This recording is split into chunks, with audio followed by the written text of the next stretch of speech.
Last week I made a video on a new PC I had built. This build was a challenge I had set for myself to make the most powerful PC possible within a £400 budget. The results yielded me with an R9 390X, an i5 3470, 8GB of RAM and a 120GB SSD with Windows 10 pre-installed, and these are just the main specs. However, since then there have been a few issues. Upon completing this build, one of the few new components in this build, aka our motherboard, just up and died. It powered on but just refused to post. I returned this and received just under £120 to buy a new one. Now you may be scratching your head as I bought this motherboard for £70. This is because the motherboard was on sale for £90, but after a PayPal deal it dropped to £70 and the seller refunded me shipping charges too, which totaled £120 or thereabouts. I also got rid of my i5 3470 for £60, so I now have £170 to play with. With this I got an i5 4460 and an Asus Griffin Z97 Armor Edition motherboard, which all came to £160 altogether. Then I saw this deal of £35 for 16GB of DDR3 RAM, and so sold my 8GB kit for £30 and then effectively doubled my RAM for just £5. Technically the CPU, motherboard and RAM upgrade didn't cost me anything. In fact, I actually made a £5 profit, so that was decent. The new components arrived the next day, and so I built up our budget PC for a second time. And here's how it went.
Okay, moment of truth.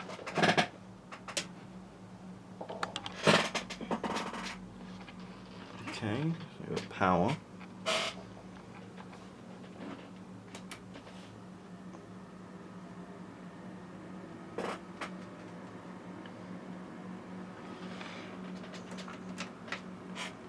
I think this cable may be dodgy. Much louder now than it was before. Much louder. And it's turned off. Okay. Nothing. This is gonna be fucking fun.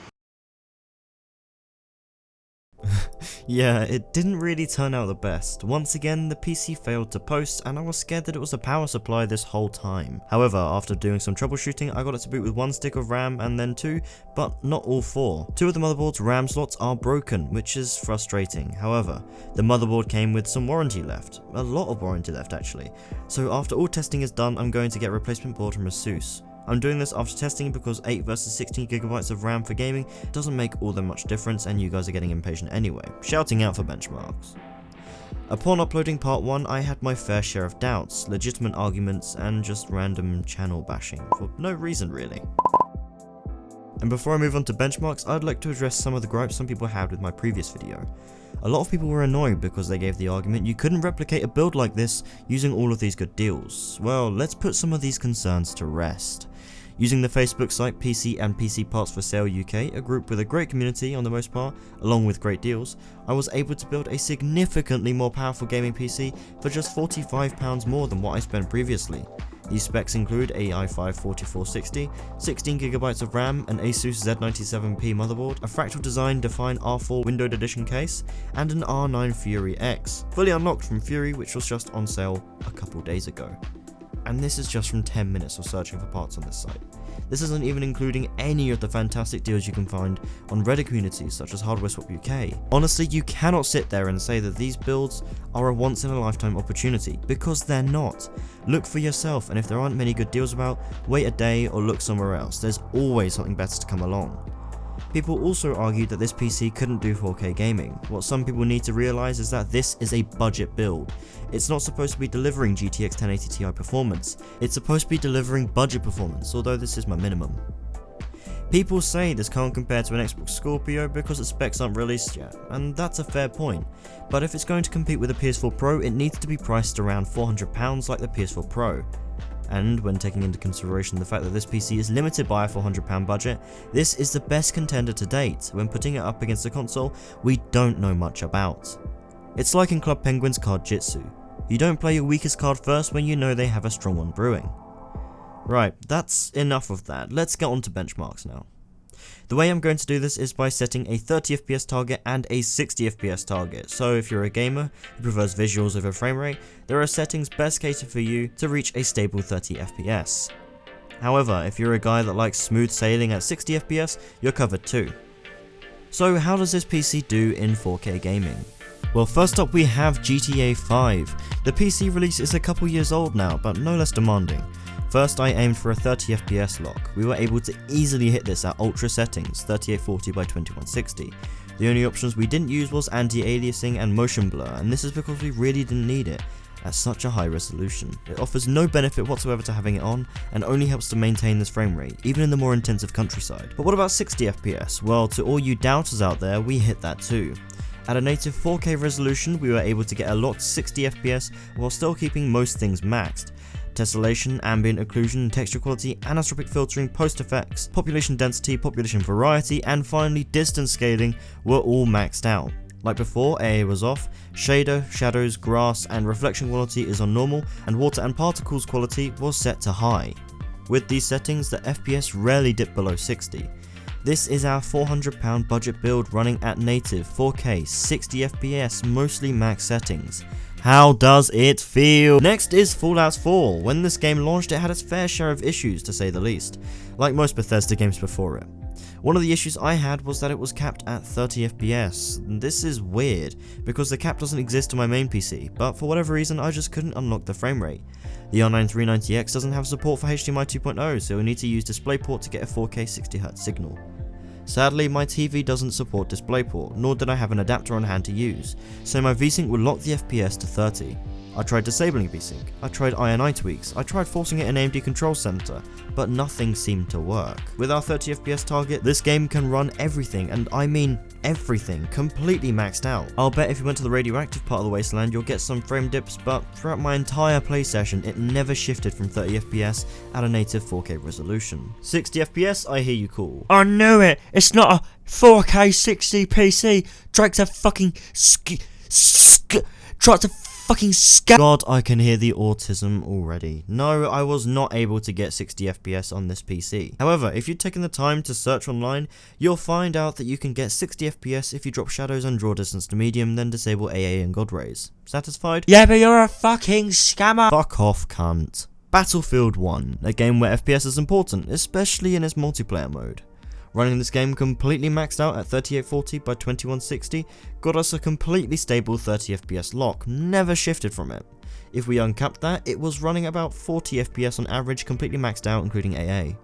However, because this game's settings aren't too scalable, achieving 60 FPS means we have to sacrifice on more than we'd like. To get 60 FPS we can do it one of two ways. There's the easy way and then there's my way. Personally I prefer my way because, well, it's fucking mine, but we'll start with the easy way. Playing at medium settings on Ballroom Blitz, likely the most intensive map in the game besides Argonne Forest, we can get a pretty stable 60 FPS.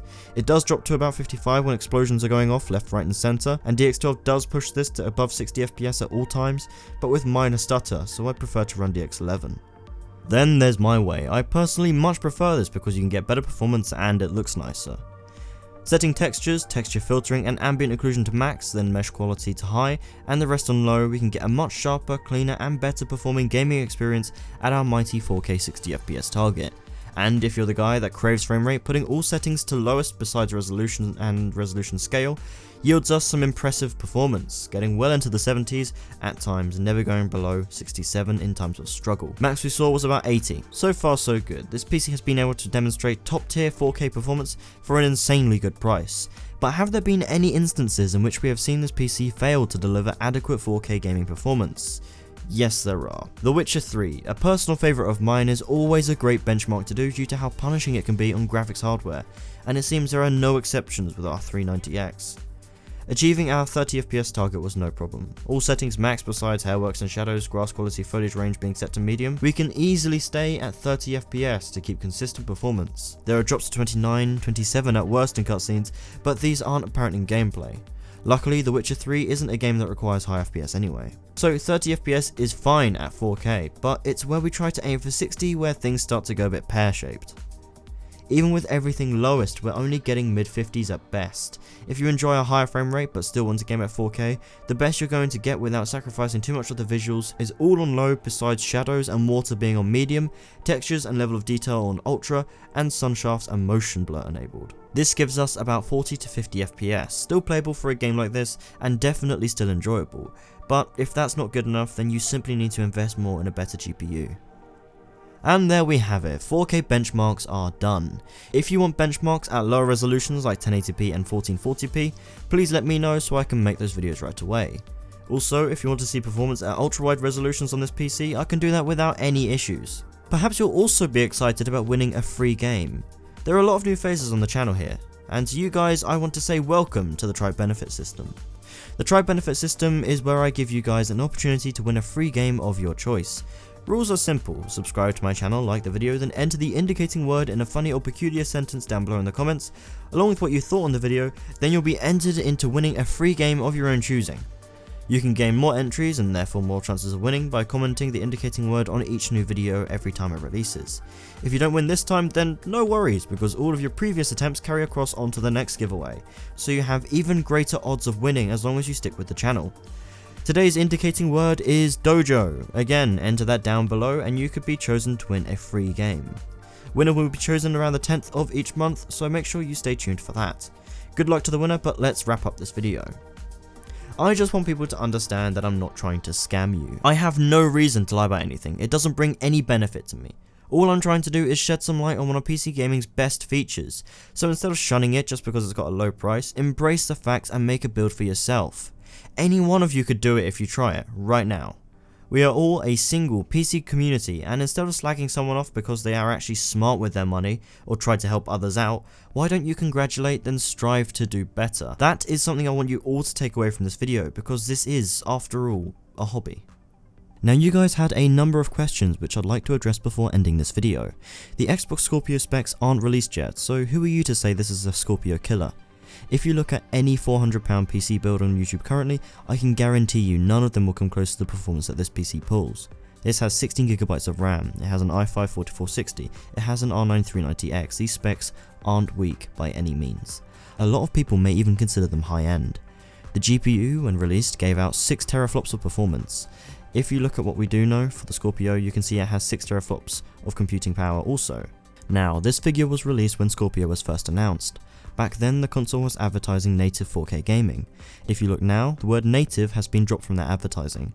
On the Xbox One, the Scorpio had about 1.5 teraflops of compute power. The Xbox One ran some games at 900p and 720p. 900p has 1,440,000 pixels. 2160p or 4K has 8,294,400 pixels. In comparison, 2160p has 5.76 times the pixel count of 900p. Now, 720p has 921,600 pixels in it, making 2160p 9 times the pixel count. Now, I'm not even saying the Scorpio won't be able to run native 4K games. I'm sure there'll be a lot of games out there that can run at native 4K on that console. But at the same time, even with console optimization, which will be lessened as developers will still have to optimize for the original Xbox One anyway, how is a console supposed to push 9 times more pixels with a GPU that's only 4 times better? Let's not forget, it's running on the same Jaguar based chip as well. Latest leaks of the console state that developers are welcome to use something called sparse rendering, which is basically checkerboard rendering which the PS4 Pro uses, and I have no doubt a lot of developers will be putting that technique to good use. So to answer your fairly stated question, that is why this PC is a valid contender when put up against the Scorpio, and even if it does get beaten out, this is the best contender yet. Another question was about the build having to use old components instead of new ones, and to that I say each in their own. Personally, I would much rather spend less to get a much more powerful PC even if the parts are used, and lest we forget, all of the components used still have warranty besides the CPU, and that's only because I haven't checked. If anything goes wrong, like my motherboard's broken RAM slots, I can just return it or replace it without a hassle. Just because it's used does not mean it's ancient. People generally tend to look after their PC components, so it's pretty rare you'll see something broken, and when you do, you can get a refund or replacement straight away. Still, it's up to you whether you believe it's right or not putting used up against new, but that was just my reasoning. Questions regarding performance should have hopefully been addressed now, but as I said before, I will be doing 1080p and 1440p benchmarks, so subscribe if you want to see that when I release it. Finally, to those who said £400 or $500 wasn't a cheap budget build, well, in the words of my former self, you're not buying cornflakes here, mate. But anyway guys, thanks so much for watching this video. If you want to support me on Patreon so you can see more stuff like this, then the links will be in the description. Don't forget the indicating word, I love your face, and I will see you guys in the next one. Ta-ra.